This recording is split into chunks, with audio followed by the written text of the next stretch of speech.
Okay. These guys are called The Clash. What is going down, world? Welcome to the 40-year-old FUQ Boys podcast. I go by the name Black Pegasus, and today I'm checking out The Clash, London Calling. Yeah. So this is off the heels of Should I Stay or Should I Go, right? Which at some capacity I think I've heard in like commercials or something, right? Like damn near like, I don't know. So we watched that, and I was like, yo, these dudes are dope. And you guys kept saying I need to listen to Rock the Casbah. Casbah, I think is how you say it. And at some capacity, I heard that a hook as well. But my mind was blown with Rock the Casbah because I did not know what the song was about. I found out during the reaction. I didn't even know what the hook was. I always thought it was Sherry. Sherry don't like it. Dun. I never knew they were saying Casbah. I didn't know that it was Sharif. Anyways, my mind was blown. That's on the channel if you guys want to check it out. But today, because of that reaction, a lot of you guys said The Clash, London Calling is my favorite song. And I was like, okay, I've actually never heard of this song. I've never heard the song, never seen the video. So this is actually like, when it comes to The Clash, something I'm absolutely unfamiliar with. So I figured it'd be fun. And if you guys are here for it, like, share, comment, subscribe. Let's get it going. 40-year-old boys are back in town. 40. Boys are back in town. 40-year-old boys are back in town. The boys are back in town. 40-year-old FUQ Boys podcast. Malt liquor for your ears. 40. All right, you guys, let me get this logo down and pull the video up. Don't forget, support the original stuff we're putting out there on the YouTubes. What do I have going on? Oh, yeah, I started a new channel, Pegasus vs. the World, where I take on challenges, comedy, trending topics, and some travel. I would love for you guys to subscribe over there and help me build that channel up. But if you're only in for the music, this is where the music happens. This is where the music reactions happen, where I'm going to create music as well and put it out. So there you have it. Also, if you want access to the reactions early, we have a membership. Links in the description as well. There's never an obligation, but just putting it out there. And big thank you and shout out to all our members on the channel. And let's get this one percolating. This is The Clash, London Calling. Just starts off in silence. Punk music. So it told me what this is. Punk rock. He's playing like a punk. Dewey, he's playing like a punk. All right, here we go. London calling to the faraway towns. Now war is declared and battle come down. London calling to the underworld. Come out of the cupboard, you boys and girls. London calling, now don't look to us. Phony Beatlemania has bitten the dust. London calling, see we ain't got no swing except for the rain and the crunch of thing. The ice age is coming, the sun's zooming in. Meltdown expected, the wheat is going thin. Engines stop running, but I have no fear, cause London is drowning. I live by the river to the imitation zone. Forget it, brother, you can go it alone. London calling to the zombies of death. Quit holding out and draw another breath. London calling, and I don't want to shout, but while we were talking, I saw you nodding out. London calling, see we ain't got no hide, except for that one with the yellowy eyes. The ice age is coming, the sun's zooming in. Engines stop running, the wheat is going thin. A nuclear error, but I have no fear, cause London is drowning. I live by the river. This is crazy. From the lyric, okay, first, I don't know, something about their energy. I just feel like they don't give a F. They don't give a F. That's what I feel like with these brothers. And I don't know why I get that. I mean, obvious is punk rock. even how he says Beatlemania, and I think he's talking about the Beatles, and I felt like he's almost saying like that's over. This is a new era. You know, then he goes into this cynicism or like cynical, like, you know, the sky is falling type of concept, right? Like everything around him is crumbling, but who gives a F because London is drowning and I live by the river. It's almost like being sarcastic. It's like I'm going to ride the wheels till the wheels fall off, and they falling off right effing now, you know? I want to watch the world burn type of thing. But he's not saying that. But that's the feel I get. He kind of is saying it. He's like drowning. Hey, I'm going to watch the world burn. Anyways, okay. But yeah, there's some references to what seems like getting high in the streets of London.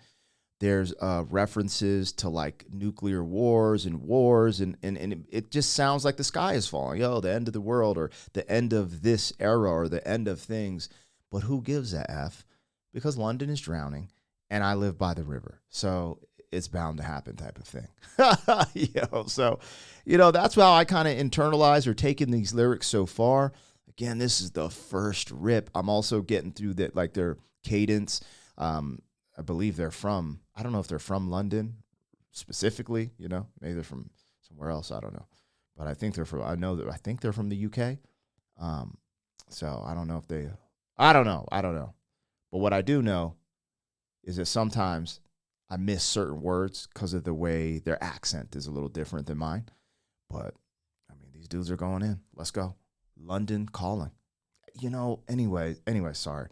When you say London is calling, it's like a phone call. Is London calling for my help or SOS type of call, Anyways, all right, let's go. I like it.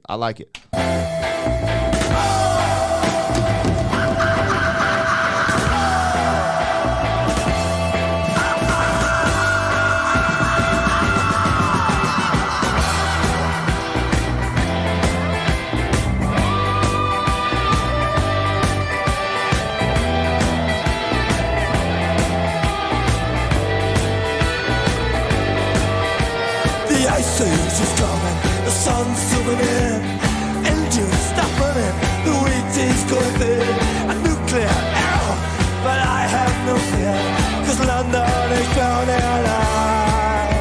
I live by the river. Oh, oh, oh, oh.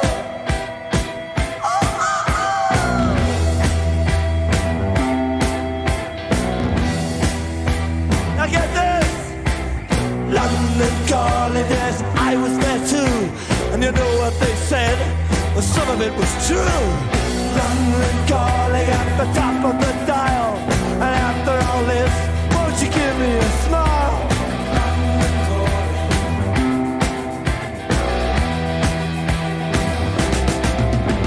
I never felt so much alike. I never felt so much alike. Interesting. So I'm going to stick with my original statements on the verbiage and where I think that song was going. But what I want to talk about is the sound of The Clash. I do a lot of reactions on this channel, and maybe I haven't dived into punk like that. I'm somewhat familiar with the Ramones' I Want to Be Sedated, but I'm not familiar with it like that, And I just feel like there's something here. I don't know yet. I have to listen to more. But let me tell you what my initial thoughts are. I have a feeling they had a groundbreaking sound for the time. I feel like, because, his voice, it's interesting. Like, you have these characters like Johnny Cash and even Willie Nelson who have really good voices, but it's not like, Gerald Levert, and freaking... Whitney Houston, or, why am I comparing dudes to girls singing? But anyways, you know what I'm saying? Like these people who have these crazy octaves, but they just, like Johnny Cash just does it for me, right? This brother has that thing where I don't hear him going in these crazy singing pockets. It's almost just like his voice, like London calling, da-da-da-da. Obviously he has a better voice than I do, but it's not anything that I'm like, yo, I don't know what it is. There's just something here that I'm trying to pinpoint. One, the sound is very unique. Even where they're placing words and melodies, it's just like he's howling and kind of singing. It's just in places that I wouldn't expect it. And it just sounds like they were groundbreaking because they're really big. I know The Clash is really big. They're one of those iconic groups because you see them, the T-shirts and stuff like that. And I'm just like, it's kind of interesting. As I dive into this, I'm trying to just keep my mind totally open and then go back. Like, could I imagine being introduced to this in that time? And that's how I'm trying to listen to it. Like, dude, this is kind of crazy. This is kind of wild. Like, whatever sounded like this before, you know? Because, you know, with the Motown sound, you hear certain things. You're like, oh, this reminds me of Motown or da-da-da-da. Yeah, great. I'm familiar. I can easily just, yeah. But something like this reminds me of, for me personally, what Wu-Tang was for me. It was just so different. It was like dark and full of kung fu and just different style of lyrics, just something I never heard before, and it was groundbreaking for the time for me. And that's how I feel like The Clash was probably for a lot of people in this era. How Wu-Tang was and changed my life as a hip-hop group or band is probably how The Clash changed other people's lives and their view on music, how they dressed. I just, from what I'm seeing here, I don't know, I could be wrong, but I just feel like in that moment they probably changed culture. And even if you see that punk rock and the punk look even extends to today in 2024, I have a feeling The Clash was a huge part of that. I could be wrong. I'm just shooting off the cuff here. I have no freaking clue who really did it. You know what I mean? But that's just from what I'm getting. That's the vibrations I'm getting. So you guys let me know what I missed, what I didn't miss. I like The Clash. I like them.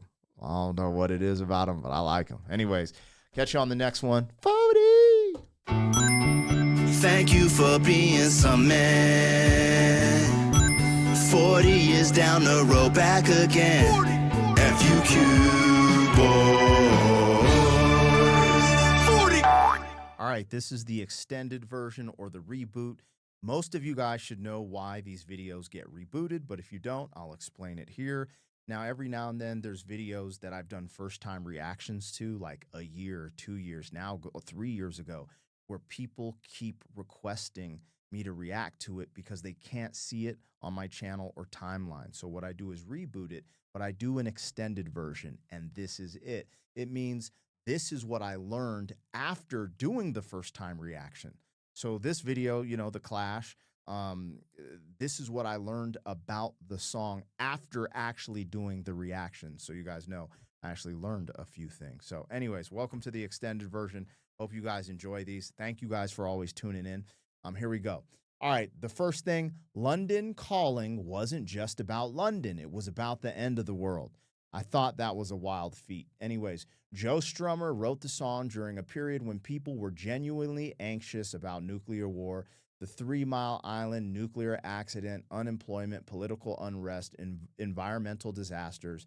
The opening line, London Calling to the faraway towns, mimic the old BBC World Service broadcast as if London is sending one final transmission before society collapses. It's less a political song than and more of an apocalyptic warning. Now, I think that's insane because I think about it's 2026 when I'm recording this. I think I did the first time reaction to that 2 years ago, but regardless, the human time element and reoccurrence and cycles that we go through as humans, a lot of things don't change, do they? All right, let's keep going. Number 2, the iconic album cover happened completely by accident. The famous cover photo captures bassist Paul Simonon, I think that's how you say it, smashing his bass on the stage at New York's Palladium. What's fascinating is he wasn't trying to create rock history. He was frustrated because security wouldn't let the audience stand up or move around, killing the energy of the show. Photographer Penny Smith almost rejected the blurry picture because she didn't think it was technically good enough. It became one of the most famous album covers ever. What does that tell you about an accidental photo and doing things really in the moment when this live thing happens, lightning strikes? The other thing is I can attest to this.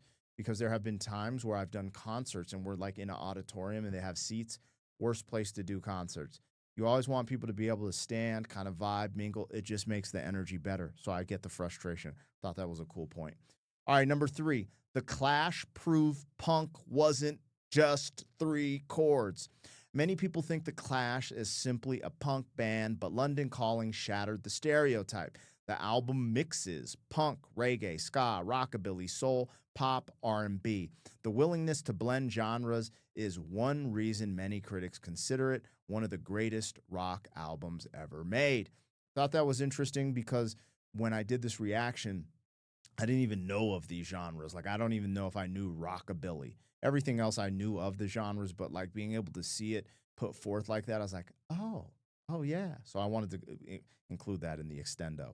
All right, number 4, the producer was completely insane, and it helps. Producer Guy Stevens had a reputation for wild behavior in the studio. He would throw ladders, smash chairs, toss bottles, and create total chaos. The band later said he wasn't trying to be destructive.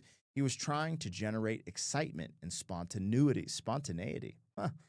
So they would play with more energy. Somehow it worked, and many members credited him with helping make London Calling their masterpiece. All right, number 5, the music video isn't really a music video. The official video is basically performance footage rather than a scripted concept. That actually fits The Clash perfectly. They cared far more about capturing the urgency and raw energy of a live band than making a polished MTV-style video. Their image was built around authenticity rather than a spectacle, and the approach helped separate them from many bands that followed. There you have it. I want to do this bonus fact, though, and when I think about The Clash, the Ramones, and what are the other homies? Why can't I think of their name right now? The dude with Johnny, what's his name? Oh man, why can't I think of them? Why am I tripping? Anarchy in the UK, right? Or yeah, that's them. The Sex Pistols. Holy smokes. Your boy is, bro, 46 hits different, you guys. Yeah, the Sex Pistols. The Sex Pistols, The Clash, and the Ramones. When we're talking about punk, those were the things. I think they're called the three-headed dragon or something, the triad, I don't know. But everyone always mentions them, and I do kind of see why as I, dive more into punk. Fire. Anyways, bonus fact. Despite being labeled a punk band, The Clash were nicknamed the only band that matters. I never knew that. That's kind of a crazy name. That wasn't because they sold the most records. It was because fans and critics believed they combined incredible songwriting with messages about politics, class struggles, racism, and social issues while still making music people actually wanted to hear. Very few punk bands crossed over into mainstream rock without losing credibility, and The Clash managed to do exactly that. Hey, man, that's my story, and I'm sticking to it. Those are some of the things I learned about The Clash. London Calling after doing a first-time reaction to it. Again, this reaction was filmed. It depends on where you're watching this, right? But I'm recording this I think it came out 2 or 3 years ago, and I still get messages and comments to this day react to this. So this is why we rebooted it, so everyone can see it. But I added some new value at the end so you can know some of the things that I learned, and those were the things I saved that I wanted to read to you. Anyways, let me know what I got, what I missed. And, there's no reason to have another outro because I already did one. So, bye, guys. Have fun. Love you.